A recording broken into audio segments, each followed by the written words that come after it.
Dhi nyime gi weche manyien. Jodak ma kaunti ma Kiambu dwaroni omenda mag CDF otiigo resiro chenro mag CBC ka sikunde iyawo juma manyien. Magi oyangi chenro mar choko pa jopiny ewi tiyo gomenda go ma ochiw kod piny owacho ne kuonde chung' od bura. Kopogore gi miyo jonyuol basari giwacho ni degiher mar neno ni omenda go otiigo do e gero sikunde kendo neno ni oger kuonde nindo mag jopuonjre kaachiel kod chielo sikunde mondo jopuonjre obed gi arita makare e kinde ma gin e sikul.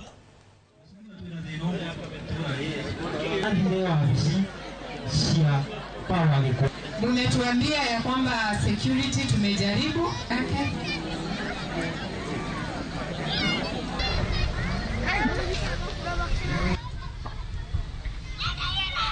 Kama Kahuho, Kanjero, tutahakikisha tumetengeneza darasa moja ya kipekee ambayo itatumika na watu wa eneo hii.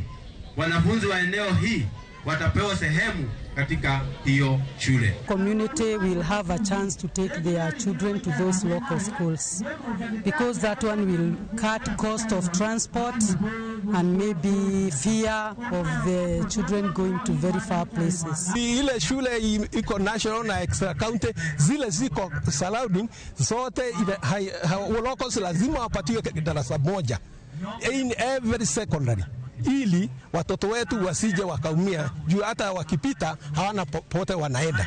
Na sasa tumenyimwa na hiyo fasi, na ndio tunaambia MP wetu wasukume kwa Ministry of Education tuwe tunapatiwa hiyo extra hiyo darasa moja.